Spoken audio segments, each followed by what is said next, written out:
Actually તો અહીંયા તો હું જે બેસી ના ચાલે આની ઉપર પગ મૂકજો એટલે મારું એકચ્યુઅલ તો અહીંયા મને માસા અને મામાએ કહેલું એટલે આધ્યાત્મિક શિબિર છે એટલે યોગ અને એમાં અમને ઇન્ટરેસ્ટ બી હતો એટલા માટે જ અમે અહીંયા આવ્યા હતા. માઇક રાખો હોય તો રાખી શકો.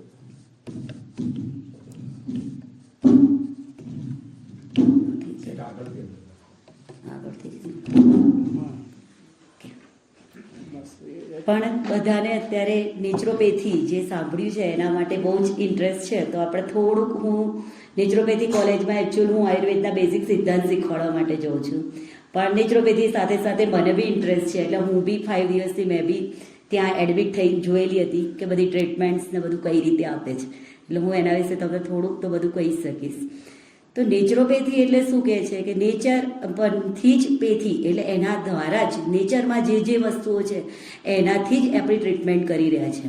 તો આપણે નેચરમાં જે 5 મેઇન એલિમેન્ટ્સ છે કે જેને કહેવામાં આવે છે કે આકાશ તત્વ પહેલું, પછી વાયુ તત્વ, અગ્નિ તત્વ, જલ તત્વ અને પૃથ્વી તત્વ. તો આ જે 5 તત્વ આપણા જે નેચરમાં છે એવું કહેવામાં આવે છે કે આયુર્વેદમાં બી અને આપણું શરીર બી પંચ મહાભૂતથી જ બનેલું છે. તો આ 5 મહાભૂત બી આપણી શરીરની અંદર જ રહેલા છે. તો એનામાં એ જે 5 મહાભૂતની જે બેલેન્સ હોવું જોઈએ એ બેલેન્સમાં કંઈ પણ ફેરફાર થાય તો એના કારણે આપણને રોગ થાય છે. જો એ 5 બેલેન્સમાં હોય તો ક્યારેય આપણને કશું રોગ થતો જ નથી એટલે આપણે હંમેશા સ્વસ્થ જ રહીશું. એટલા માટે જ આ જે 5 એલિમેન્ટ્સ છે એનું હંમેશા બેલેન્સમાં કરવું પડે છે. એટલે નેચર એટલે એ લોકો એટલા માટે આવું કહે છે કે શરીર જ એની જાતે હીલ કરે. જો તમે એના પ્રકૃતિની સાથે એના મૂકી દો તો પ્રકૃતિ જેવી રીતે પ્રકૃતિમાં 5 એલિમેન્ટ્સ છે તો આપણી બોડી એની રિક્વાયરમેન્ટ પ્રમાણે લઈ લે. પણ હવે અત્યારના સમયમાં આપણને કેવું થાય છે કે આપણે રાહ જોઈ નથી શકતા. કંઈ બી થયું એટલે તરત જ દવા લઈ લઈશું અથવા તો મેડિસિન લઈએ.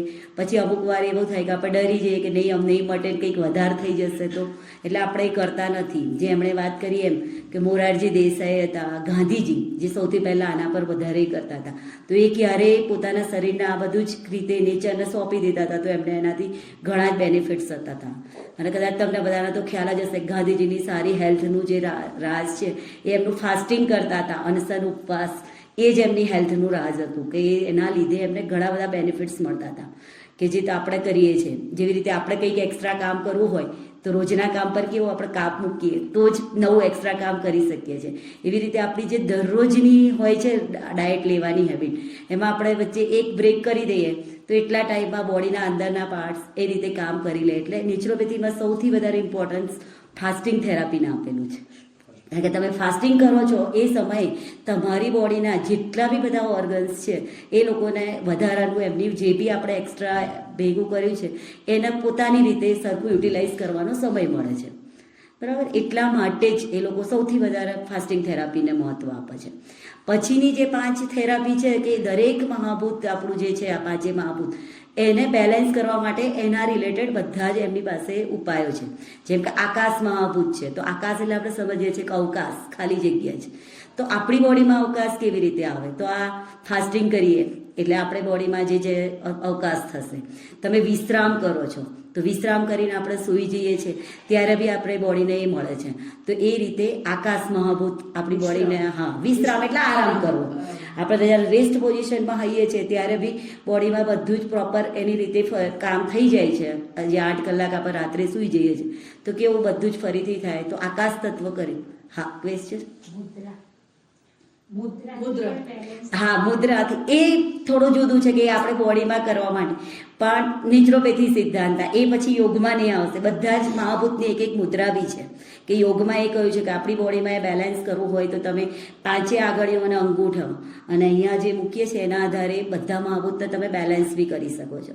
પણ અત્યારે હાલ હું નેચરોપેથીના આસ્પેક્ટથી જ કહી રહી છું. બરાબર કે નેચરોપેથી જે બેઝિક ડાયટ અને ફાસ્ટિંગમાં જે રીતે કરાય છે કે નેચરોપેથીમાં મેઇનલી આ જ વસ્તુ છે કે જો ટ્રીટમેન્ટની જે એમની મેઇન પ્રોસિજર છે એમાં શું આવશે કે એક ફાસ્ટિંગ સૌથી પહેલું તમે કદાચ સાંભળ્યું હશે કોઈ બી નેચરોપેથી સેન્ટરમાં તમે રહેવા જાઓ તો તમને ઉપવાસ કરવાનું કહેશે કે ઉપવાસ કરો.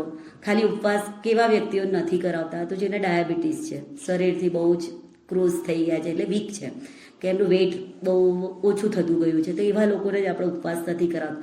બાકી બને ત્યાં સુધી 80-90% લોકોને આવી રીતે ઉપવાસ ફાસ્ટિંગ જ કરાવતા હોય, કારણ કે એમને પહેલું જ એવું માને છે કે થોડુંક અંદરની જે સિસ્ટમ છે એને કામ કરવાનો આપણે સમય આપવો જોઈએ. એટલે એ સમય આપે એટલે એની જાતે જ બધું સરસ રીતે કામ થઈ જાય.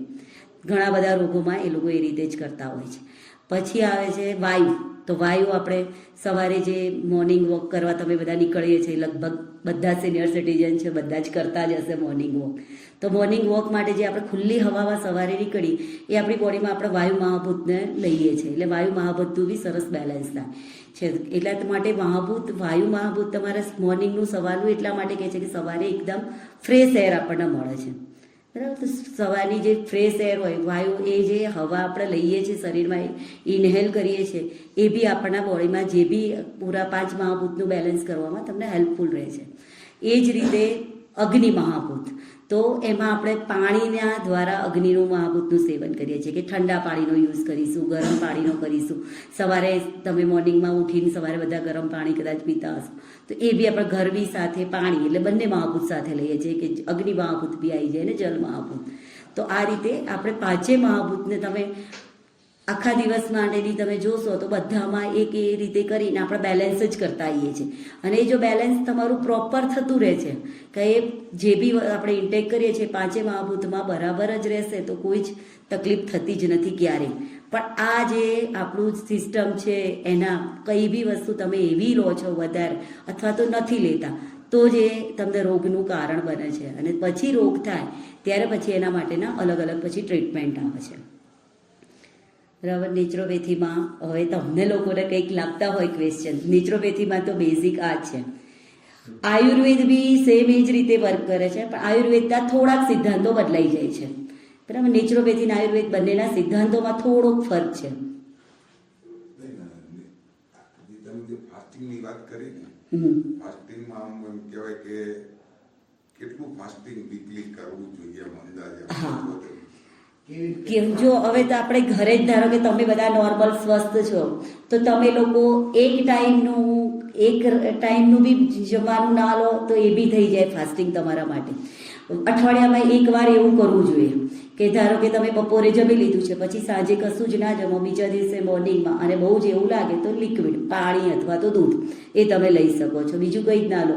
અને સવારે પછી બીજા દિવસે આપણે ઉઠીએ છીએ તો આપણે કંઈ આમ બી બ્રેકફાસ્ટ કહીએ છીએ, તો એ સમયે કોઈ બી પછી ગરમ પાણીમાં લીંબુ સાથે અથવા તો તમારી જરૂરિયાત છે એ પ્રમાણે લઈ અને છોડો તો એક ટાઈમ એ બી કરી શકાય કે ખાલી આપણે એક સમયનું છોડીએ છીએ.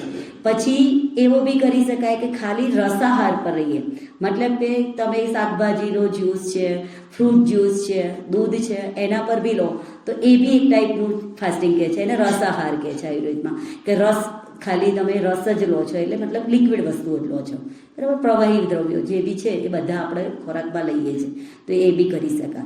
પછી વધારે ક્યારે કરાવવાનું હોય છે એ તમારે કોઈ સેન્ટરમાં લો અને દેખરેખમાં કરીએ ત્યારે કરાવવું પડે, કારણ કે જ્યારે બી આપણે આ ઉપવાસની ટ્રીટમેન્ટ કરતા આવીએ ફાસ્ટિંગ થેરાપી ત્યારે શું થાય છે કે પહેલાં 2 દિવસ તો કંઈ ના થાય, પણ ધીરે ધીરે 3જો 4થો દિવસ થાય તો આપણા બોડીમાં જે બી ટોક્સિન્સ હોય, બરાબર, જેવી એ બહાર નીકળવાની કોશિશ કરતા હોય, એટલે એના કારણે થોડા બધાની બોડીમાં કંઈ ચેન્જીસ આવતા હોય કે ગળાને રેડનેસ ચકામાં થઈ જાય, ફીવર આવી જાય, ગળાના તો જીભ પર બહુ જ એકદમ વ્હાઇટ ને એ બધું બી થઈ જાય છે. અમે લોકો જ્યારે ટ્રીટમેન્ટ કરાવતા હોઈએ ત્યારે આવી 10 દિવસની કરીએ તો પહેલાં આવી રીતે 2-3 દિવસ પછી આ બધું સ્ટાર્ટ થાય, પછી એની જાતે જ 7મો 8મો દિવસ આવે તો ધીરે ધીરે બધું ઓછું બી થાય. જે આવી રીતે 10 દિવસના બી આવું કરતા હોય છે ઉપવાસ તો બી એ લોકોને એટલા ફિટ હોય કે તમારી આ બધી બાકીની એની સાથે સાથે જો કે સહાયક બધી ટ્રીટમેન્ટ ચાલુ જ હોય છે એ લોકોને, જેમ કે તમે મસાજ કરાવતા હોઈએ, એનિમા હોય એમને, અને સ્ટીમ બાથ જે વરાળનો શેક કહીએ છીએ તો એ બી જોડે ચાલતું જ હોય છે. તો અને 9મા 10મા દિવસે તમને એનામાં એવું ના લાગે જાણે એને ઉપવાસ કર્યો છે તો એના લીધે એને વીકનેસ આવી ગઈ છે, કંઈ જ નહીં, ફ્રી સરસ રીતે રહી શકતા હોય છે. તો નેચરોપેથી તો આ 5 એલિમેન્ટ્સ 5 મહાભૂત જે કહે છે એના જ બેલેન્સ કરવાની બધી ટ્રીટમેન્ટ કરતા હોય છે, અને એ બને ત્યાં સુધી નેચરમાંથી જે વસ્તુ મળે છે એના આધારે જ કરતા હોય છે. જ્યારે આયુર્વેદમાં શું હોય છે કે આયુર્વેદ આપણા બોડીમાં 3 દોષ છે, વાત, પિત્ત અને કફ. તો વાત, પિત્ત અને કફ એ ત્રણેય દોષ એના ઇમ્બેલેન્સ થાય એનામાં તો પછી એના કારણે રોગ થાય છે એવું કહે છે. અને દરેકની પોતાની ઇન્ડિવિજ્યુઅલ પ્રકૃતિ હોય, એ પ્રકૃતિ સાથે એનામાં પછી કઈ જરૂર હોય છે એ બી કહેવામાં આવે.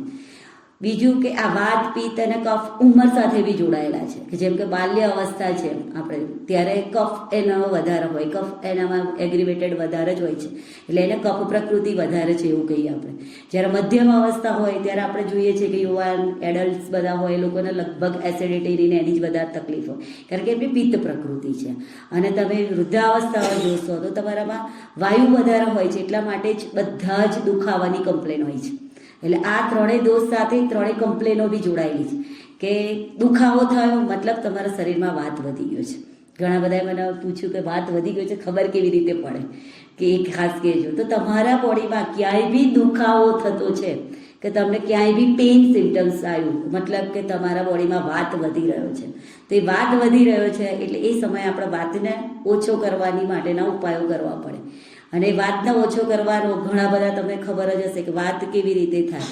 તો આપણામાં એવું કહીએ છીએ કે આથાવાળી વસ્તુઓ નહીં ખાવાની, બહુ કઠોળ નહીં ખાવાના, જે પચવામાં ભારે વસ્તુઓ છે એ તમે ના ખાઓ તો વાત એ થાય, તો વાત ઓછો થશે. એટલે આપણે વૃદ્ધાવસ્થામાં જ્યારે બી બધાને જમવાનું કહીશું ત્યારે હંમેશા એવું કહે છે કે લઘુ પચવામાં જે સુપાચ્ય છે એવું ખાઓ, દાળ શાક છે વધારે, રોટી નહીં ખાઓ. બીજું વાત વધે છે એટલે આપણે અત્યારે કેવું થયું છે કે વાતનો છે ને વૃક્ષ છે વાત, તો વૃક્ષ હોવાના કારણે આપણે એને સ્નિગ્ધ જોઈએ. એટલે આ ઉંમરમાં તમને ખાસ એ રીતે જ કહું છું વધારે કે તમને હેલ્પફુલ રહે. તો આપણે બિલકુલ ઘી તેલ એ બધું લેતા નથી, પણ આયુર્વેદ પ્રમાણે એવું કહે છે કે એટલીસ્ટ વૃદ્ધાવસ્થામાં તો તમારા બોડીમાં સ્નિગ્ધતા રાખવી જ પડશે, એટલે એના માટે લેવું જ પડશે. એટલે એના માટે તમે બેલેન્સ કે 2 ચમચી અથવા તો 3 ચમચી દરરોજ જવું જોઈએ તો તમારી બોડીમાં જે વાત છે એ તમારો બરાબર રહેશે. વૃદ્ધાવસ્થામાં આમ બી વાયુ વધારે જ હોય એટલે વાયુના રોગો અત્યારે તમને વધારે જોવા મળે. કંઈ બી હાથમાં દુખાવો, પગમાં દુખાવો, ની આ તો બધા પ્રોબ્લેમ્સ હોય છે જ કમરના ની. એવી રીતે મધ્યમ અવસ્થામાં પિત્ત વધારે હોય તો પિત્તના સિમ્ટમ્સની આપણને કેવી રીતે ખબર પડે કે આપણી બોડીમાં પિત્ત વધ્યો છે? તો દાહ, બળતરા, આપણે જેમ કહીએ છીએ કે મને બળતરા થાય છે, ક્યાંય બી બળતરા જેવી વસ્તુ થાય મતલબ કે સમજી લેવાનું કે આપણી બોડીમાં પિત્ત વધી રહ્યો છે. એટલે પિત્ત વધે છે તો એને આપણે બેલેન્સ કરવા શું કરવું જોઈએ? તો હંમેશા જે ઠંડી વસ્તુઓ છે એ લેવી જોઈએ. એટલે આપણે એમને એવી સલાહ આપીશું કે દૂધ પીવો, દ્રાક્ષ છે, તો આ બધું તમે લેશો તો એના લીધે તમારા બોડીમાં સારું રહેશે. દ્રાક્ષ, વરિયાળીનું શરબત છે, એલોવેરા અત્યારે તો વધારે સરસ લેવાય છે, સવારે લો તો સારું રહે. તો એસિડિટી, દાહ, બળતરા એ બધામાં સારું રહે. અને કફનું તો બધાને ખબર જ છે કે કફ વધારે થાય એટલે શરદી, જુકામ ને આ વધારે રહે છે. એટલે કફ વધે એટલે બોડીમાં ઇરિટેશન, ખંજવાળ, એનું મેઇન આયુર્વેદ વર્ડ એવો છે કે કંડું, ખંજવાળ આવે. તમને બોડીમાં ઇરિટેશન થાય છે, ખંજવાળ આવે મતલબ કે તમારી શરીરમાં કફ વધી રહ્યો છે. તો એ જે કફ વધે છે ત્યારે આપણે શું કરીએ કે કફ ઓછો થાય એટલે સ્નિગ્ધ વસ્તુઓ, મધુર વસ્તુઓ એ બધી આપણે ઓછી કરવાની. મધુર એટલે સ્વીટ, એટલે આપોઆપ ઓછું થઈ જાય. એટલે એ રીતે તમે રેગ્યુલરમાં કરી લો તો એનાથી ઘણો જ બધો ફરક પડે. બીજું આયુર્વેદમાં તો એવું કહેવામાં આવ્યું છે કે હંમેશા આયુર્વેદના 2 મુખ્ય પ્રયોજન કયા છે કે એક પહેલું એવું કીધું છે કે સ્વસ્થસ્ય સ્વાસ્થ્ય રક્ષણ, મતલબ જે હેલ્ધી છે એને હંમેશા હેલ્ધી જ રહેવાનું છે. તો એ કઈ રીતે રહી શકે હંમેશા હેલ્ધી? તો એના માટેના આયુર્વેદમાં ઘણા બધા ઉપાયો આપેલા છે. એમાં એક પહેલો ઉપાય છે કે ડેઇલી રેઝિમેન. તમારું જે દિનચર્યા છે એ તમે જેટલી રેગ્યુલર રાખો સવારથી સાંજ, આપણે અત્યારે બી મોડર્ન સાયન્સ બી હવે તો એ જ કહી રહ્યું છે કે તમારી બાયોલોજિકલ ક્લોક સરસ રેગ્યુલર હોય તો તમને કોઈ જ તકલીફ થતી નથી. તો આયુર્વેદમાં બી એ જ રીતનું કહેવામાં આવ્યું છે કે તમે બ્રહ્મ મુહૂર્તે ઉઠી જાઓ, પછીના તમારા જે નિત્યકર્મ છે એ બધા જ સમયસર રેગ્યુલર થતા હોય આ દિનચર્યા, તો તમને કોઈ પ્રોબ્લેમ હેલ્થ રિલેટેડ થવાની શક્યતા જ નથી. એવું જ બીજું કે દિનચર્યા તો આપણે રેગ્યુલર કરતા હોઈએ પણ ઋતુ બદલાય છે. આપણે અત્યારે ઇન્ડિયામાં રહીએ છીએ તો આપણે 3 મુખ્ય ઋતુ છે અને એના પાર્ટ પાડીએ છીએ એટલે 6 ઋતુ કહીએ છીએ આયુર્વેદ પ્રમાણે, 2 મહિનાની. તો એ ઋતુ પ્રમાણેનો બી આપણો ખોરાક ને એ હોવો જોઈએ કે એ હોય તો જ. એટલે એ દરેક ઋતુ પ્રમાણેનું બી આયુર્વેદમાં અલગથી આપેલું છે કે તમે દરેક ઋતુમાં કેવો આહાર લેશો તો તમારા માટે સારું રહેશે, કેવો વિહાર મતલબ આખા દિવસની કેવી એક્ટિવિટી કરશો એ બી સાથે આપેલું છે કે એ પ્રમાણે આપણે કરીએ તો કોઈ પ્રોબ્લેમ થાય નહીં. અને ત્રીજો ઉપાય કયો છે હેલ્ધી રહેવા માટેનો કે વેગ વિધારણ, કે આપણને જે નેચરલ અર્જીસ વેગ આવે છે, જે નેચરલ, જેવી રીતે ભૂખ લાગવી, ઊંઘ આવવી, એ યુરિનેશન માટે જઈએ છીએ, મલ વિસર્જન, તો એ બધા આપણા નેચરલ વેગ છે, નેચરલ અર્જીસ. તો એને તમારે ક્યારેય રોકવાના નહીં. એ જ્યારે બી આવે, બગાસું આવવું, છીંક આવવી, આ બધા આયુર્વેદમાં આવા બધા 13 જાતના રોગ કીધેલા છે કે એને તમે વારંવાર જો રોકો છો તો એના કારણે બી રોગ થઈ શકે છે. એટલે આ વસ્તુ જો તમે ના કરો ડેલીમાં, તો ડેલી લાઈફમાં તમારું આ બધું જ રૂટીન સરખું હોય તો ક્યારે પછી તમે હંમેશા સ્વસ્થ જ રહો છો. તો આયુર્વેદે આ બધા સ્વસ્થ રહેવાના બી ઉપાયો કયા છે. જે આયુર્વેદમાં કીધું છે એ જ પ્રમાણે નેચરોપેથીમાં બી છે કે તમે હંમેશા આ 5 મહાભૂત જે છે 12, એવું કહે છે કે યથા બ્રહ્માંડે તથા પિંડે, આપણા પિંડમાં બી એ જ છે, એટલે એના બરાબર બેલેન્સ કરવાના. તો એ બેલેન્સ રહે છે તો હંમેશા તમે સ્વસ્થ રહી શકો છો. પ્રકૃતિ ઉપર જરાક વાત કરો. કફ પ્રકૃતિ, તો જો કફ પ્રકૃતિમાં આયુર્વેદમાં એવું કહે છે કે કફના ગુણ એવા છે કે સ્નિગ્ધ છે, મધુર છે, પિચ્છિલ છે, એટલે ચિકાસયુક્ત છે.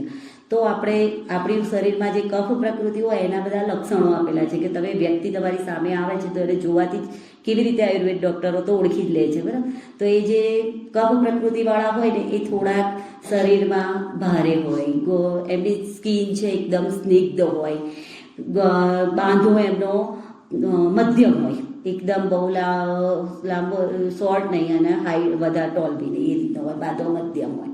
તો એવા જે વ્યક્તિઓ હોય એ લોકોને કફ પ્રકૃતિવાળા કહેવામાં આવે છે.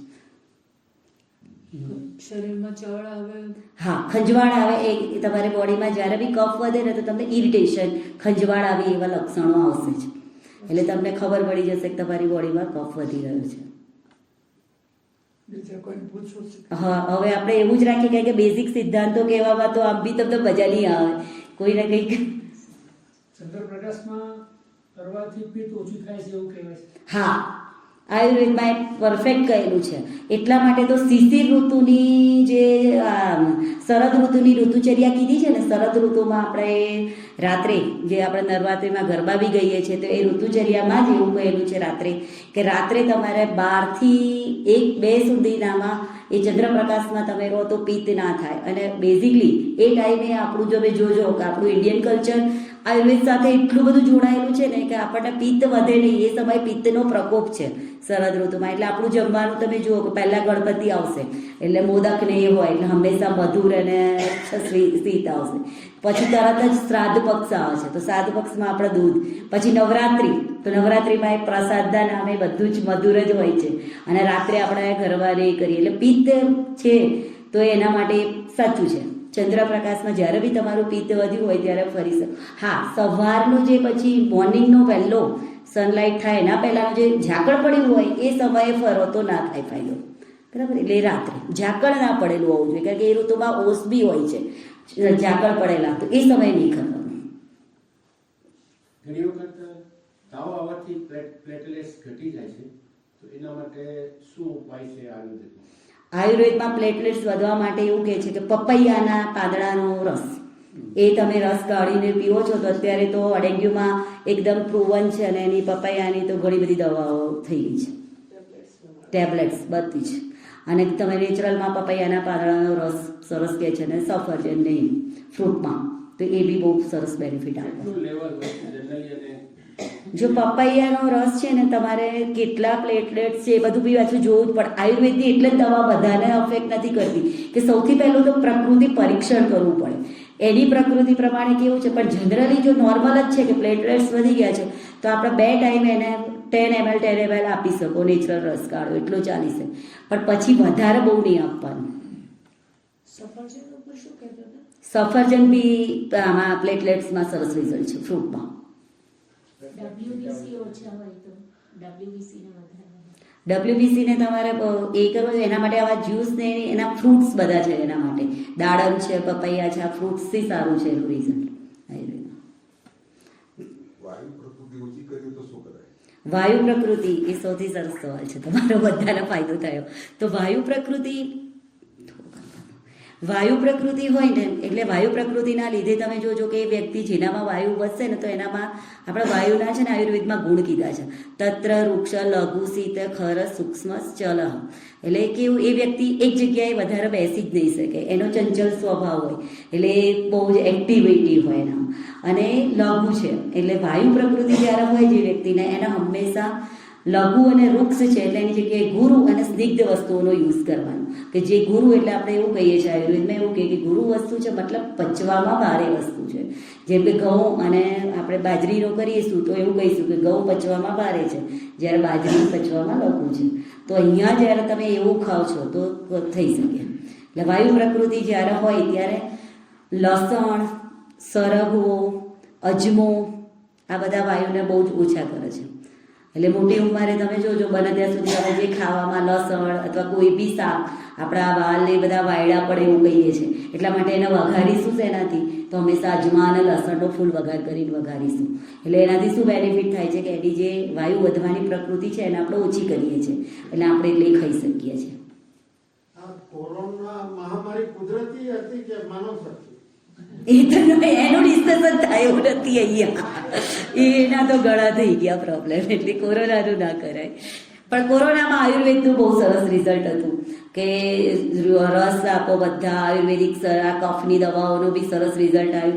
તુલસી, અરડુસી આ બેને તો સખત એનો રિઝલ્ટ આવી ગયો. હા, કાચું લસણ વધારે કામ કરે છે, પણ એને આપણે આયુર્વેદમાં એવું કહીએ છીએ કે એકદમ કાચું લો ને એના કરતાં એના પેલું ફોગ પર તમે લોકો જો રેગ્યુલર બી લેતા હોય લસણ, બધા લેતા જ હશો, કારણ કે હાર્ટ માટે એવું કહે છે કે દૂધી, લસણ અને અર્જુન, અમારા આયુર્વેદનું એક દ્રવ્ય છે કે અર્જુનનો ક્વાથ, બરાબર. તો એ તમે જ્યારે બનાવતા હોય તો લસણનો ફોગ હોય આપણું એમાં મૂકી સ્લાઇડ કરી ગરમ કરી અને પછી ખાઈ લેવાનું. તો એ સરસ થોડું પચવામાં લઘુ થઈ જાય, કારણ કે જેમ ઉંમર વધતી જાય એમ આયુર્વેદમાં એવું કે અગ્નિ તમારી મંદ થતી જાય, બરાબર. અને આયુર્વેદમાં તો એવું જ કહેવામાં આવેલું છે કે અગ્નિ આપણું પેટ ખરાબ તો બધા રોગો થાય છે, એટલે મંદ અગ્નિ છે તો એને આપણે બરાબર મંદ અગ્નિમાં જે વસ્તુ હેલ્પફુલ થાય એને એ પ્રમાણે પચવામાં બરાબર થાય એવું કરીએ તો જ આપણને એ વસ્તુનો ગુણ મળશે. બીજું મેથી સૌથી સરસ છે વાયુ પ્રકૃતિ ઓછી કરવા માટે. એટલે મેથીને તમે રાત્રે પલાળીને ફણગાઈને ખાઓ છો તો એનું બી સરસ થાય. અજમાનું પાણી બી એવું કે આ દુખાવાની એ બધું થતું હોય ત્યારે અજમાનું પાણી બી તમે બનાવી શકો.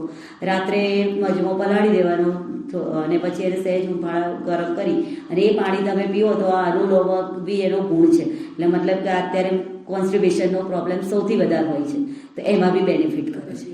હા, કબજિયાત. આપણે ગરમ પાણી પીએ છીએ પણ નેચરોપેથી વાળા ઘણા એવું કહે છે કે જે સામાન્ય જે પાણી હોય એ જ પ્રમાણે ગરમ કે હુંફાળું એ ના લેવું જોઈએ. હા, એટલે જો એવું કહેવામાં આવ્યું છે કે પહેલાં તો નેચરોપેથીમાં તો એવું કીધું છે કે પાણી અને ખાવાનું, તમારું પેટ તમને સિમ્ટમ્સ આપે ને તો જે બે વસ્તુ લેવાની, તમારે એની જાતે તો લેવાની જ નથી. અને નોર્મલ એટલા માટે કહે છે કે નોર્મલ બધું જે બહાર છે એવું જ આપણા શરીરમાં છે એટલે નોર્મલ લેવું. પણ આપણે કેમ ગરમ લઈએ છીએ કે આપણે સવારની મોશનનું જે કબજિયાત એ બધા પ્રોબ્લેમ્સ છે એને ઘટાડવા માટે આપણે અગ્નિતત્વ એડ કરીને આપીએ છીએ. અગ્નિતત્વ ગરમ પાણી કરીએ છીએ એટલે શું થાય છે, અગ્નિતત્વ એડ કર્યું એટલે એ જે તમારી અગ્નિ છે એને થોડી હેલ્પફુલ થશે. સવારે આપણે ઉઠીએ છીએ ત્યારે એટલે અગ્નિ થોડી વધારે સારી થશે એટલે તમારી આ સિસ્ટમ સરસ કામ કરતી થઈ જાય, એટલા માટે ગરમ પાણી કહે છે. બાકી તો ઉષાપાન જે આપણે પહેલાંના તમને ખબર જ હશે કે તાંબાના લોટામાં જ કહેતા હતા કે એ પાણી ભરીને રાખવાનું અને 1.5 ગ્લાસ જેવું સવારે પી લો, એ સૌથી બેસ્ટ છે. પણ આપણે અત્યારે આ કબજિયાતના પ્રોબ્લેમ્સ થયા છે એટલા માટે અગ્નિતત્વ એમાં એડ કરી આપીએ છીએ એટલે હુંફાળું, અને એ બી એટલે જ હુંફાળું જ કહીએ છીએ, બહુ ગરમ નહીં. ઘણા બધા કે તાંબાની અંદર પાણી નહીં ભરવાનું. હા, એ બી છે કે તાંબામાં શું હોય છે કે તાંબામાં જો તમે બરાબર વોશ ના થયું હોય પ્રોપર અને એની અશુદ્ધિ તમારામાં આવી જાય તો ઘણાને પાણી પીવાથી તમને ઘણા કમ્પ્લેન કરશે કે એના લીધે નોઝિયા, વોમિટિંગ એ થાય છે, કારણ કે અશુદ્ધ હોય તાંબુ એમાં જરીક બી એટલે એ પ્રોબ્લેમ કરી દે. એટલે તાંબાનો તમે લોટો ધારો કે પાણી ભરીને રાખો છો તો એ રોજે વ્યવસ્થિત સાફ થવો જોઈએ, એમાં પાણી એમને એમ રહેવું ના જોઈએ. સવારે તમે પી લીધું પછી એને કોરો પાડવો પડે, ફરી રાત્રે કરવાનું, કારણ કે એમને એમ સીધું તમે પીવો તો એમાં અશુદ્ધિ ભળે છે, એ જો ભળેલું રહેતો. અને એ થોડી આયુર્વેદમાં તો જ્યારે તમને કદાચ ખબર હશે બધાને કે 5 કર્મો કરાવે છે, વમન, વિરેચન. તો અમે વમન કરાવવા માટે આવી અશુદ્ધ તામ્ર ભસ્મ યુઝ કરીએ ઘણીવાર કે એ આપીએ તો એના લીધે તરત જ વોમિટિંગ નહીં થઈ જાય. એટલે આ તાંબાનામાં પાણી રાખીને બધા પીવે છે અને પછી ઘણા બધાના બધા પ્રોબ્લેમ્સ થાય છે. એટલે એ તમારે આવું કરવું પડે. ધારો કે તાંબાનું કોપરનો તમે જગ બી રાખ્યો હોય તો પાણી એમાં ચેન્જ કરવું પડે. એનું એ પાણી એમાં ને એમાં એડ બહુ કર્યા કરીએ તો પછી લાંબો સમય રહીને એ કરી શકે છે. કારણ કે અત્યારની મેટલ હવે શુદ્ધતાનું તો બહુ ગેરંટી લેવાય એવી જ નથી કે કેટલી શુદ્ધ હશે. જો ફેટી લીવર થતું હોય હા. ફેટી લીવર તો એના માટે નેચરોપેથી અને આયુર્વેદ બંનેમાં શું એના ઉપાય છે? બંનેના એમાં ઉપાયો છે કે આયુર્વેદમાં તો એવું તમારા ફેટી લીવર છે તો ખાવા પીવામાં એવું કહે છે કે બહુ જ તેલ અને તેલવાળું નહીં ખાવાનું, દૂધ બી ના પાડે છે કે દૂધ જેમાં ફેટ છે આપણે ડાયરેક્ટ કહીએ છીએ એ નહીં લેવાની. જ્યારે નેચરોપેથીમાં છે ને માટી ચિકિત્સાનું બહુ સરસ રિઝલ્ટ કહે છે કે માટી ચિકિત્સા એટલે શું, માટી લઈ એને પટ્ટી એની બનાવી દેવાની, વ્હાઈટ માદરપાટના કપડાં હોય છે ને તો એ લગાવી તમે જમી લો, જમ્યાના 2 કલાક પછી તમે એ લગાવીને સૂઈ જાઓ, જમવાના 2 કલાક પછી 45 મિનિટ્સ રાખવાથી ફેટી લીવરમાં ઘણો ફરક પડે છે એવું કહે છે. પણ ખાવા પીવામાં તો ધ્યાન રાખવું જ પડે, તેલવાળું દૂધ એ બધું બંધ. બેન તીનના વાસણ બહુ નુકસાન કરતા છે, સાચું છે? શું કીધું સમજ? તીનના વાસણ હા એ તો ના જ પાડે છે. એલ્યુમિનિયમ તો ના જ પાડે છે અત્યારે કે એલ્યુમિનિયમના વાસણોમાં ન ખાવું. બેન કહ્યું કે મેથી વાયુ માટે સારી હા. અને અજમો પણ સારો. હા. અજમો પછી ગરમ ન પડે. હા એ ગરમ પડે એટલે જ, એટલે થોડી માત્રામાં મેં એટલે નાની ટીસ્પૂન કીધી. અને એ રેગ્યુલર ના લેવાય કોઈ બી વસ્તુ. આયુર્વેદમાં આપણે એવું માનીએ કે બધું સારું જ છે પણ બધું જ પછી દરરોજ પાછું ના લેવાય, એના વચ્ચે વચ્ચે છોડી દેવું પડે થોડો ટાઈમ. કે તમે રેગ્યુલર લેતા હોય, ધારો કે એક દિવસ મેથીનું લો છો તો બીજા દિવસે અજમો લો થોડો, પછી પાછું ફરી એ લો, એમ વારાફરતી લેવાનું. લાંબો સમય એકની એક વસ્તુ કરીએ તો એ બી આપણી બોડીમાં પછી કયું વધારે છે એ ખબર ના પડે. એટલે આપણે તો મેઇન એ જ છે કે બધા બેલેન્સમાં રહેવું જોઈએ. બેલેન્સ પર વધારે મહત્વ છે. લીમડાનો ગળો કેટલું કામ કરે વાયુમાં? લીમડાનો ગળો વાયુમાં કામ નથી કરતો, લીમડાનો ગળો પિત્તમાં કામ કરે છે બહુ. હા ડાયાબિટીસ માટે બંનેમાં શું નેચરોપેથી ને બંને? હા બંનેમાં છે. જો આ એમણે કહ્યું એ લીમડાનો ગળો ડાયાબિટીસમાં સૌથી બેસ્ટ છે. ગળો પાવડર તમે લો તો, મેથી આવી અંકુરિત કરેલી સવારે લો તો એ બી સારી છે. નેચરોપેથીમાં બીજી આવી લપેટ ટ્રીટમેન્ટ છે. તો એ લપેટ ટ્રીટમેન્ટમાં એવું કહે છે કે પહેલાં છે ને માદરપાટનું જે કપડું હોય સૂતરાવ એ ભીનું કરીને તમારે આવી રીતે જમ્યા પછી 2 કલાક એ લગાવી દેવાનું ને એની ઉપર સૂતરાવ ઊનનું કપડું એ લગાવીને આખું રાખી મૂકો તો સરસ એનું રિઝલ્ટ મળે છે. કેટલો ટાઈમ? 45 મિનિટ્સ.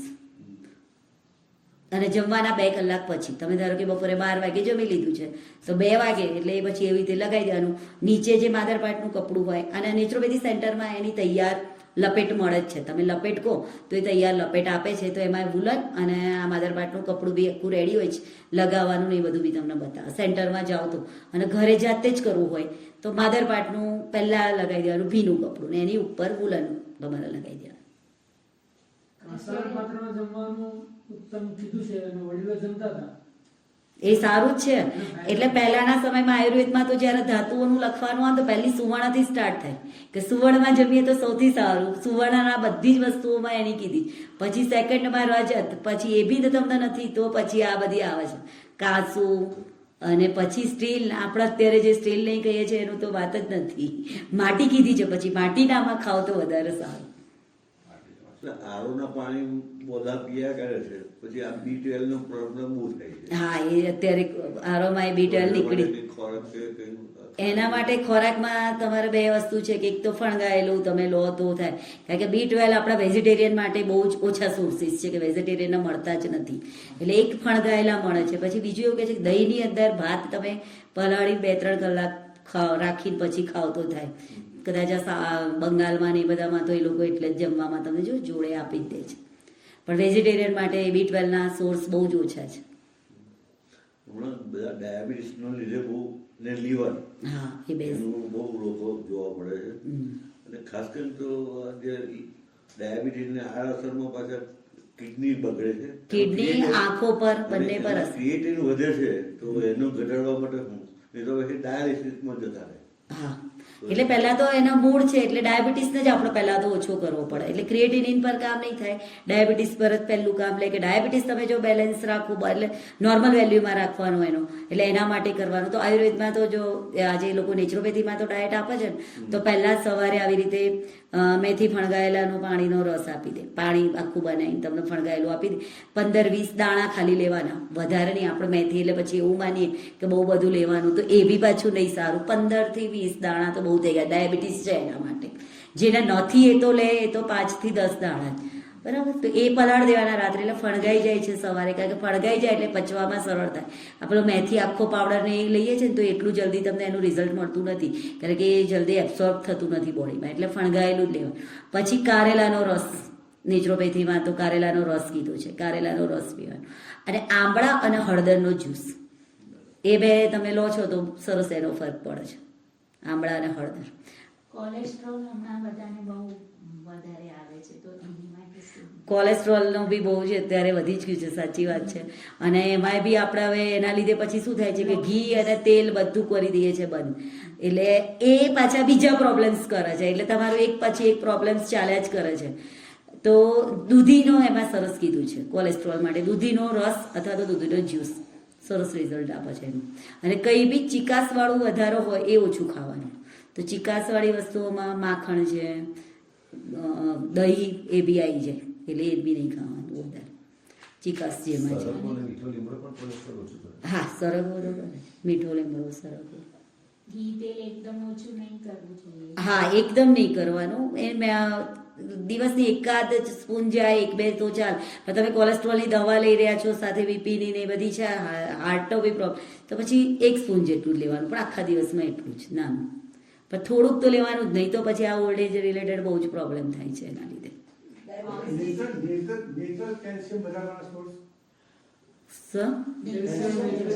કેલ્શિયમ, હા, તો નેચરલ માટે તો આપણે દૂધ કયું છે, અને દૂધ કરતા અત્યારે તો દહીં વધારે ચાલે છે, કે દહીં તમે મોડું લો તો એમાં કેલ્શિયમ વધારે છે, અને કેળામાં પોટેશિયમ વધારે છે, પોટેશિયમ.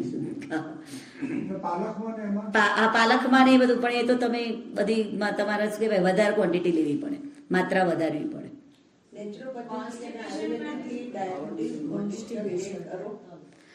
મેનેજ થાય છે, મટી તો નથી જ શકતો. હા, કોઈ જ નથી, મેનેજ જ કરે છે. સચિન,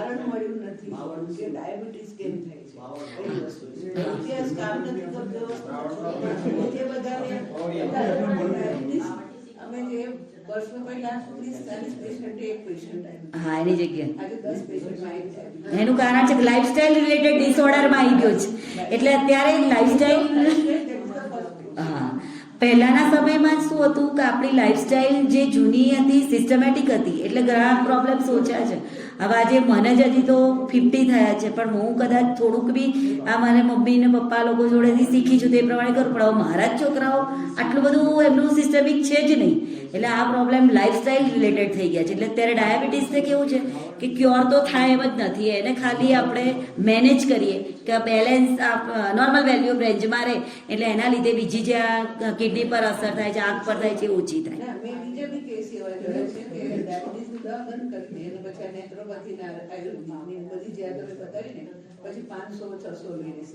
હા, એટલે અમે લોકો હંમેશા એવી સલાહ આપીએ છીએ કે એલોપેથી તો સાથે જ લેવાની. આ તમે લેશો તો તમારી એટલીસ્ટ દવાનો ડોઝ વધતો નહીં જાય. બીજું કે એની સાથે સાથે ડાયાબિટીસ મટાડવા તો આ એકલું છે જ નહીં, આયુર્વેદમાં બી એટલા એના તમે નહીં માનો એને એટલું એ ટાઈમે એટલું ડિટેલ આ ચરક અને સુશ્રુત સંહિતામાં આપેલું છે ને કે આપણે બિલીવ જ ના કરાય. તો એના કારણોમાં એને એટલું સરસ આપ્યું છે ને, અત્યારે આપણે એ જ કરીએ છીએ બધા. કે હવે આપણે કેવું છે કે કોઈ સ્ટોર અનાજ કરતા જ નથી. એવું કે છે કે નવા અન્નપાન, તમે નવા જેવા આવ્યા હોય, જે ધારો કે અત્યારે ચોખા સિઝન છે, આપણે બધા ગુજરાતીઓ તો આપણે ભરીએ જ છે એટલે ખબર જ છે. તો ચોખાને આપણે પહેલાં કેવું ભરેલું વાપરતા હતા, એક સિઝન આખી જતી રહે પછી આપણે એનો યુઝ કરતા હતા. જ્યારે હવે શું થઈ ગયું છે કે કોઈ સ્ટોર કરતું જ નથી, નવું સીધું વાપરે છે, એટલે ડાયાબિટીસ વધી ગયું છે. કારણ કે ડાયાબિટીસ તો પહેલું કારણ એ સમયનું કીધું છે કે નવા અન્નપાન તમે લો છો એ અસર કરે. દૂધ અને દહીં, ગુડ વૈકૃતમ, તમે દૂધ બી વધારે માત્રામાં લઈએ, આપણે સારું કીધું છે, પણ દૂધ અને દહીં બી તમારું વધારે જાય છે તો ડાયાબિટીસનું એક રીઝન છે કે એ બી એટલું બધું ના લેવાય. સારું છે, કેલ્શિયમ મળે એ માની, પછી પણ બધું જ, એટલે આયુર્વેદે સૌથી પહેલાં આયુર્વેદમાં એક આવે છે કે માત્રાવત બધું જ લેવું જોઈએ. અને બેલેન્સ ડાયટ માટે આયુર્વેદમાં કેટલું સરસ કહ્યું છે કે સડ રસયુક્ત તમારું ભોજન હોવું જોઈએ. એટલે તમે જે દરરોજનો ખોરાક લો છો એમાં આયુર્વેદમાં જે 6 રસ કીધા છે, મધુર, અમ્લ, લવણ, કટુ, તિક્ત અને કસાય એટલે કડવો, તુરો અને ખારો, ખાટો, બરાબર, તુરો, આ બધા જ રસ તમારે તીખો. તો આ 6 રસ તમારા દરરોજના ભોજનમાં હોવા જ જોઈએ. તો આયુર્વેદ એ સમયે આ બધું હતું જ નહીં, એટલે એમણે આટલું એ તો કહ્યું જ નથી કાર્બોહાઈડ્રેટ, પ્રોટીન, આનું આટલી માત્રા હોવી જોઈએ, ફેટની પણ આજ સળયુક્ત રસયુક્ત ભોજન આવ્યું એટલે મતલબ તમારા બધું જ વસ્તુ આવી ગયું. અને અત્યારની લાઈફસ્ટાઈલમાં સૌથી પહેલું આપણે કહ્યું કે ડેઝર્ટ હંમેશા છેલ્લું લઈએ છીએ. આયુર્વેદમાં શું કહે છે કે ભોજન પતી જાય પછી તરત જ આમ બી મધુર થતું જ હોય છે વધારે કપ, અને આપણા છેલ્લે લઈએ છીએ એટલે મધુર અવસ્થા પાક વધારીએ છીએ. એટલે પહેલાના સમયમાં આપણે કેવું હતું, મીઠાઈ જમવાનું, પહેલાનું જે જૂનું જમવાનું હતું તો દાળ ભાત શાક, કંસાર, તો કંસાર આપણે પહેલો ખાતા હતા, પછી દાળ ભાત શાક ખાતા હતા, તો એ બરાબર હતું. જ્યારે હવે અત્યારે આઈસ્ક્રીમ, કેક આ બધું આપણે પછી લઈએ છીએ, એટલા માટે બધા લાઈફસ્ટાઈલ રિલેટેડ ડિસઓર્ડર વધી ગયા છે.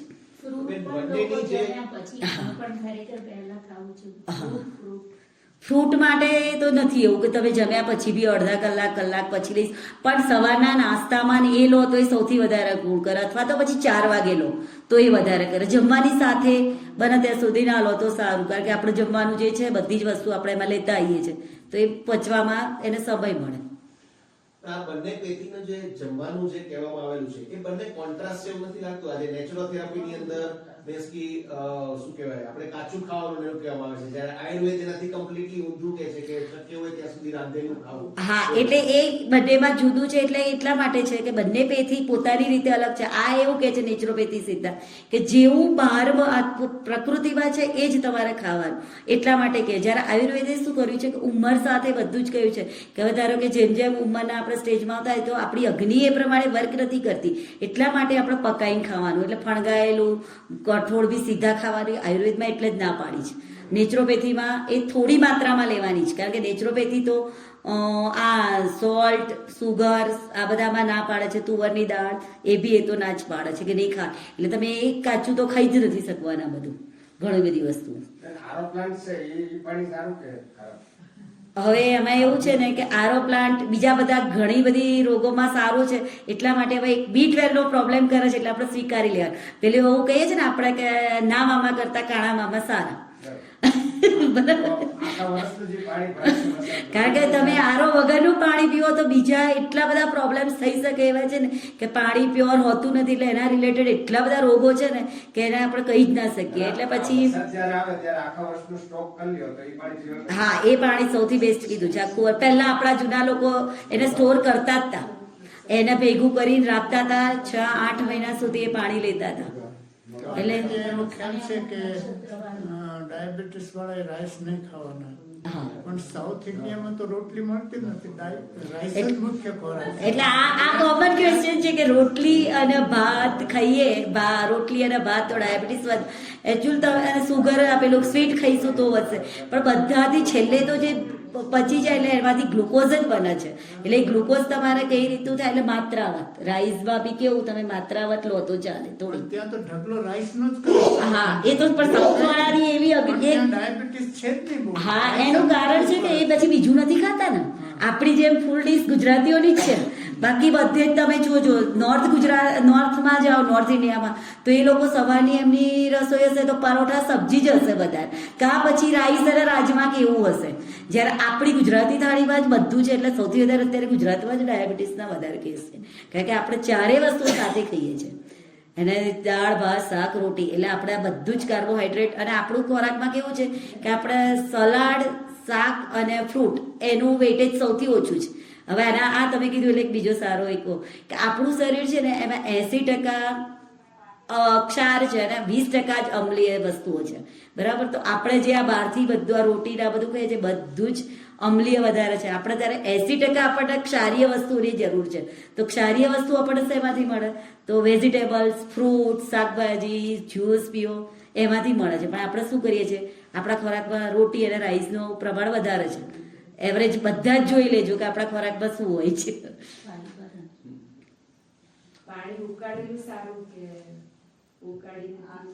હા, બધે સારા. ઉકાળી પીએ વધારે સારું છે, એ લઘુ થઈ જાય છે તો પચવામાં બી હલકું રહે છે, એટલે ઉકાળેલું સારું. આરોનું પાણી માટલામાં ભરી રાખીને પછી પીવામાં આવે તો ફેર પડે? હા, એ બી ફરક પડે. જેવી રીતે ગરમ પાણી પીએ છીએ એ રીતે ઠંડા પાણીના બી શરીરના ગુણ છે, તો ઠંડુ પાણી બી આપણને જરૂર હોય છે, તો એ બી સારું રહે. અત્યારે ધારો કે સમર છે આપણા ગુજરાતમાં, તો માટલાનું ઠંડુ જ પીવું પડે આપણે, તો ઠંડુ પાણી પીએ તો જ આપણા બોડીનું ટેમ્પરેચર ને બધું મેન્ટેન રહે. આરોમાંથી જે વિટામિન B12 નો પ્રોબ્લેમ છે તે માટલામાં નાખ્યા પછી પીવામાં ના, એવું માટલામાં તો એવા આવે નહીં. એના માટે તમારે એને લાવવા જ કરવું પડે. એ માટલામાં ના આવે, ખાલી તમને ઠંડા પાણીના ગુણ મળે. જેવી રીતે પેલું મેં તમને ગરમ પાણીના ગુણ કીધા હતા, આ ઠંડા પાણીના ગુણ થાય. એક મિનિટ, એક હા હા, હવે કર્યા પછી મિનરલ્સ એડ કરવાનું બધું આવી ગયું છે. એટલે આ તો શું, જેટલા પ્રોબ્લેમ્સ આવશે એમાં આવતા રહે, પણ આપણે એના માટે ઝીંક વાળું પણ હવે હા, હવે નવામાં આવે છે. જરૂરી છે આપણી બોડીમાં તો બધું જ જોઈએ ને બેલેન્સમાં. એટલે આપણે અત્યારે મોડર્નમાં એવું કે મોડર્ન સાયન્સ પ્રમાણે એવું જ છે, મેડમ સરસ જ કહેશે એનું કે બેલેન્સ ડાયટમાં શું જોઈએ. એમાં તો કાર્બોહાઈડ્રેટ, પ્રોટીન, ફેટ, મિનરલ્સ બધા જ આપણે જોઈએ છે. પણ કે છે એલ્ડરલી પીપલ ના પચાઈ શકે ઝીંક. તો જંક ફૂડ ન ખાવા, તો જંક ફૂડમાં એકચ્યુઅલ આવે શું? જંક ફૂડ એટલે છે ને આપણા જે બર્ગર, સમોસાના તો હજી તો બી સારા કહે છે કે બર્ગર ખાવું એના કરતાં તો સમોસો ખાઈ લો તો ચાલશે, કારણ કે એમાં એટલીસ્ટ તમને બટાકા અને એ તો મળશે જ વેજીટેબલ્સ, જ્યારે પેલા બધામાં તો બિલકુલ નહીં મળે. એટલે આપણે પેલું હમણાં કહ્યું, પણ જંક ફૂડ એટલે જે પચવામાં, જે કે પીઝા છે તો એ બધા ના પાડે છે કે એ નહીં ખાવું. પેકેટ બધા વેચાય છે. હા, અને આ પેકેટ ફૂડ તો બિલકુલ ના જ પાડે છે. એ તો આયુર્વેદ બી ના પાડે છે, નેચરોપેથી ઇડલી પણ આવે છે. બધું જ ઇડલી તો સાઉથ ઇન્ડિયન મેઇન હોય છે. પણ એ કઈ રીતે બનાવીને તમે આ પેકેટ્સની લાઈન ખાઓ છો તો જંક ફૂડમાં, પણ બાકી એ આપણા ત્યાં ના કેમ પાડે છે કે આથાવાળી વસ્તુ ઓછી ખાવાની. આથો છે ને એ જેમ ઉંમર વધતી જાય એમાં વાયુ વધારે કરે છે. એટલે જ્યારે વાયુના, એટલે આપણા ઓલ્ડ એજમાં મેં હમણાં જ કહ્યું કે ઓલ્ડ એજમાં વાયુના રોગો વધારે જ હોય, એટલે એ વખતે નહીં ખાવાનું. એવી રીતે આપણી આ જે દિવસ રાતનું ચક્ર છે ને એમાં બી એવું કે તમે સવારે ઉઠો ને ત્યારે તમારામાં કફ વધારે હોય, બપોર થાય એટલે પિત્ત વધે, અને સાંજ પડે એટલે વાયુ વધે. એટલે સાંજનું બી તમે જે જમવાનું કરતા હોય એ હંમેશા એવું હોવું જોઈએ કે વાયુને સબસાઇડ કરે એ ટાઈપનું હોવું જોઈએ. તમે જે આથાવાળી વસ્તુની વાત કરી, જેને આર્થરાઇટિસ હોય છે, હા, એના માટે ચાંદાનો વા જે કહેવાય, એના માટે આજે આથાવાળી વસ્તુ બને તેટલી ઓછી ખાય. હા, બધાના માટે દુખાવા બધા જ એના થાય જ. એક B12 માટે જે ચર્ચા થઈ ને એક્વાગાર્ડ ને આરો, એટલે અમને ઘણા બધા એવું કીધું કે આરો વાપરીએ ને એમાં B12 નીકળી જાય છે, પણ એક્વાગાર્ડ વાપરીએ ને તેમાં જર્મ્સ નીકળી જાય છે, B12 નથી નીકળતું. હા, પણ એમાં છે ને એક્વાગાર્ડમાં જે પ્યોરિફિકેશન 4 ways થી થવું જોઈએ એ નથી થતું પાછું. એટલે બંનેના પ્રોબ્લેમ્સ છે જ, એક લો એટલે તમારે એડ ઓન કરવું જ પડે. એટલે પછી કા B12 ની ટેબ્લેટ લઈ લેવી એ સૌથી બેટર છે અત્યારે. શું?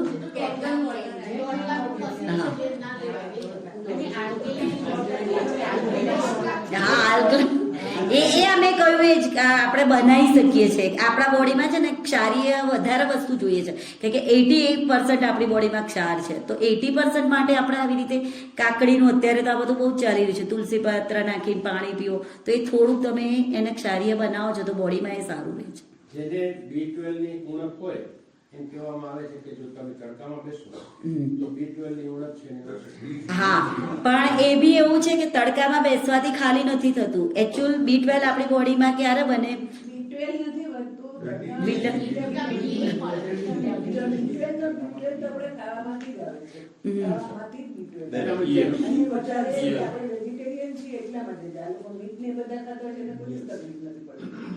વેજીટેરિયન બનાના જ છે.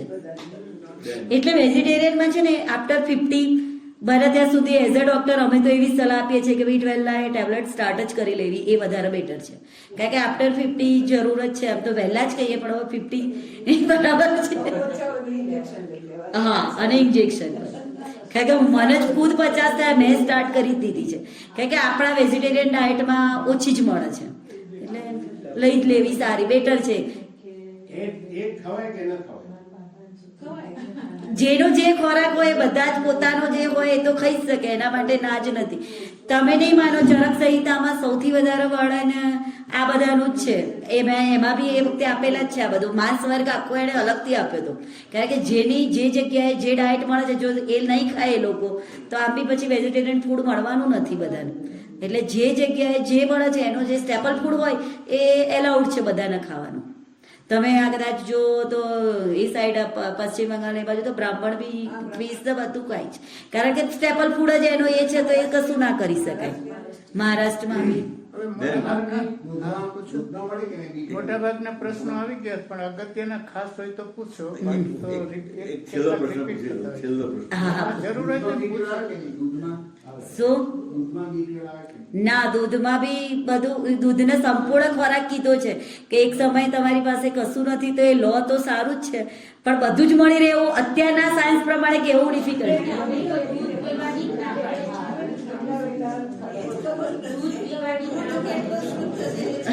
અત્યારે તો હવે દૂધમાં જ એ પ્રોબ્લેમ આવી ગયો છે કે આપણે તો શું કરવું એ જ નથી ખબર પડતી.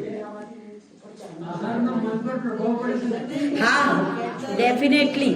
આહારનો નહીં, આયુર્વેદમાં તો એટલું કીધું છે કે આહાર તમને જે બનાવે છે ને એ વખતે એણે બી જે વિચાર્યું હોય એનો બી તમારા પર પ્રભાવ પડે. એ જે તમને ખવડાવી રહ્યું છે એના મનના વિચારો બી તમારા ઉપર આવે છે. આહારનું એટલું બધું ડિટેલમાં આયુર્વેદમાં તો આપેલું છે. મારો એક છેલ્લો પ્રશ્ન. એક ડોક્ટરે કેરાલાના છે અને એ ડોક્ટર દ્વારા એમને ચેલેન્જ આપી છે. એમણે એવું કહેવું છે કે સાંજે આપણે જે ખોરાક ખાઈએ તો 12 કલાક સુધી પછી કંઈ ખાવાનું નહીં. એટલે સાંજે 8 વાગે ખાધું એટલે સવારે 8 વાગ્યા સુધીમાં રાત્રે પછી કંઈ પણ ખાવું નહીં. પછી સવારના નાસ્તામાં ફક્ત ફ્રૂટ જ લેવું, ચાય નહીં, પ્રાણીજન્ય કોઈ પણ ખોરાક લેવો નહીં. એટલે દૂધ, દહીં, ઘી કંઈ નહીં, પાણીજન્ય કોઈ ખોરાક નહીં લેવો. પછી બપોરે જે ભોજન તમે લો કે 12 વાગે લીધો એટલે 6 કલાક કે 8 કલાક પછી ત્યાં સુધીમાં કંઈ લેવું નહીં. પણ ખોરાક લેતા પહેલા, લંચ અને ડિનરના પહેલા તમારે સલાડ 5 કલાક પહેલા, 15 મિનિટ પહેલા લેવું અને પછી જ હા, બરાબર છે. એના કારણે કે સલાડ છે ને તમે ક્વોન્ટિટીમાં એ લઈ લો અને ફાઈબર હોય છે એટલે તમારું પેટ ભરાઈ જાય છે. એટલે જે પેલો ખોરાક છે એ તમે માત્રામાં ઓછો જ લેશો એટલે તમારી બોડી માટે સારું રહેશે. હવે એમને અમેરિકન ડોક્ટરનું નામ ભૂલી ગયો છે અમારી પાસે છે, તો એમને એવું કહેલું છે કે તમે જે ખોરાક આપણે ભૂખ લાગે કે 2 કલાક ખાય, થોડું થોડું ખાયા કરીએ, એ નથી ખાવાનું. ફક્ત 8 કલાક, જે રાત્રે ખાવ તો 12 કલાક સુધી અને બપોરે 6 કલાક. હા, તો એ સાચું જ હતું. આપણા તો પેલી તમે કદાચ જૂની, હા, ઉપવાસનું આપણામાં તો કહ્યું છે ને, આપણા તો પેલા નંદીથી ભૂલ થઈ ગઈ એવું કીધું છે કે 3 વાર સ્નાન કરવાનું હતું ને 1 વાર ખાવાનું હતું. એની જગ્યાએ આપણે 3 વાર ખાવાનું કર્યું છે ને 1 વાર નાહવાનું કર્યું છે. એટલે ખરેખર એ ડોક્ટરે ચેલેન્જ આપી કે આ તમે આવું આ રીતે વર્તન ખાવાનું રાખો ને ઉપવાસ રાખો, અઠવાડિયામાં રાખો, અઠવાડિયે ના રહે તો 15 દિવસે રાખો. પાણી પર રહેવાય તો સારું, પાણી પર ના હોય તો ફ્રૂટ પર રહો, બરાબર? કે ફ્રૂટ ના હોય તો રસ કે. હા, બસ એટલે આ મેં પહેલા જ કહ્યું. ખોરાક લેવાનો નહીં. હા, એટલે ફાસ્ટિંગ મેં પહેલા જ કીધું કે ફાસ્ટિંગ તમારું બહુ ઇમ્પોર્ટન્ટ છે. એ સિદ્ધાંત એવો આપે છે કે તમે પેટને જો ખાલી રાખે તો તે સારા કોષો છે તો બીજા રોગો સામે એ લડે. નહીં તો શું થાય કે તમે જો અંદર નાખ્યા કરો તો એના લીધે પેલા જે રોગો છે એને સામે લડી શકે નહીં. એટલે એ સિદ્ધાંત ઉપર અને કે તમને પછી ધીમે ધીમે તમારી જે દવાઓ એના પછી હમણાં લેવાની, પણ પછી 1-2 વર્ષ સુધીમાં તમે ડોક્ટરો તમને ઓછી કરતા જશે. અને એવું કે છે ચેલેન્જમાં રહેશે કે પછી તમારે મેડિસિન. હા, એટલે એના માટે એવું છે કે તમારું મન આમાં છે ને, મન ઉપર સૌથી વધારે છે કે તમારું મન તમે સ્ટ્રોંગ કરો તો મનની અસર શરીર પર વધારે જલ્દી થાય છે. એટલે આપણા આયુર્વેદમાં બી અમારે એ કહે છે કે મનને તમારા રોગ સામે લડવા માટે મનથી વિલ પાવર સ્ટ્રોંગ કરવાનું. તો મન તમારું મક્કમ થાય તો ધીરે ધીરે આ બધું ઓછું થઈ શકે છે. પણ દવાઓ કેવું છે કે અત્યારે તો મેનેજ કરી શકે, કારણ કે એટલા સ્ટ્રોંગલી આપણે કરી જ નથી શકતા, એટલે તમને મેનેજ થાય છે. હા, જેનો બહુ સ્ટ્રોંગ વિલ પાવર છે એ ડાયાબિટીસ બી આવેલો મટાડી શકે છે, બરાબર? એવું નથી કે નથી જ મટતો. બીપી, પ્રેશર બી આવ્યું હોય તો તમે બધા જે પ્રાણાયામ કીધા છે, શવાસનને તમે જે નોર્મલ સરસ રીતે કરો તો તમે પ્રેશરની ટેબ્લેટ ઘણી ઓછી કરી શકો છો. અમે તો જોયા છે એવા પેશન્ટ કે અમે તો આયુર્વેદ અને નેચરોપેથીનું જ કરાવીએ છીએ. એટલે હું મેડમ એ જ કરું છું દવા પ્યોર જ, એટલે બીજી કરતી જ નથી. તો ઘણાના આવે છે, પણ એક એવા વ્યક્તિના આવે કે જેને ત્રણેય પેરામીટર પર બરાબર કામ કરતા હોય, ત્રણેય પેરામીટર, કે ડાયટ બી આપણે તમે કહો એ પ્રમાણેનો જ કરતા હોય, મન બી એનું સ્ટ્રોંગ હોય, અને એના આખા દિવસથી જે ડેલી રેઝિમેન ઋતુચર્યા બધું પ્રોપર હોય, જે એક્સરસાઇઝ બી કીધી એટલી કરે, પ્રાણાયામ, તો એ લોકોને થાય છે. એ લોકોને તમે કરી શકો છો, કારણ કે આ બધા લાઈફસ્ટાઈલ રિલેટેડ જ ડિસઓર્ડર છે. ડાયાબિટીસનો પ્રોબ્લેમ છે કે તમે ટેબ્લેટ વગર રહી. હા, રેવાય. અમે ઘણાના જે સ્ટાર્ટિંગમાં આવે છે એને છોડાવી દઈએ છીએ, કારણ કે સ્ટાર્ટિંગમાં જ છે ને, સ્ટાર્ટિંગમાં જો એને અવેર થઈ ગયા અને કર્યા તો તમે ઘણા બધાને જોઈ શકો છો કે જે રિઝલ્ટ મળે જ છે એનું.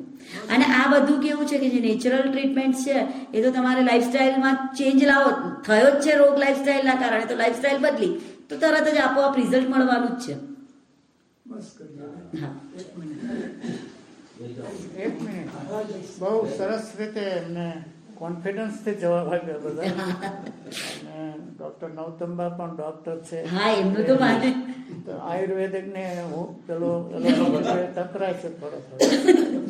હવે આમ તો આપણે કાલે રાત્રે ફિલ્મ બતાવવાના છીએ, અને ચોથા દિવસે પરમ દિવસે આખો દિવસ રજા રહેશે, એટલે તમારે ફરવા જવા દઈશું. જેને જવું હોય એ જ કાલે જાહેરાત કરશે.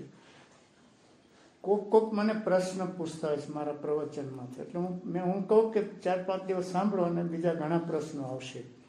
એટલે 5મા દિવસે આ જે વિઝિટર્સ રૂમ રહ્યો ને સાઈડમાં, સાંજે 5 વાગે હું જાડેજા સાહેબ બેઠા છું, જેને સાધના અંગે હું કંઈ બહુ મોટો સાધક નથી, પણ મારી રીતે જવાબ આપીશ. એટલે મારા ટોક્સમાંથી જે પ્રશ્નો ઊભા થતા હશે ને, આપણે કોઈ પ્રોગ્રામ ઓફિશિયલ નથી, પણ 5 વાગે ટી બ્રેક પછી આપણે બપોર પછી 5મા દિવસે અહીંયા હું બેસીશ.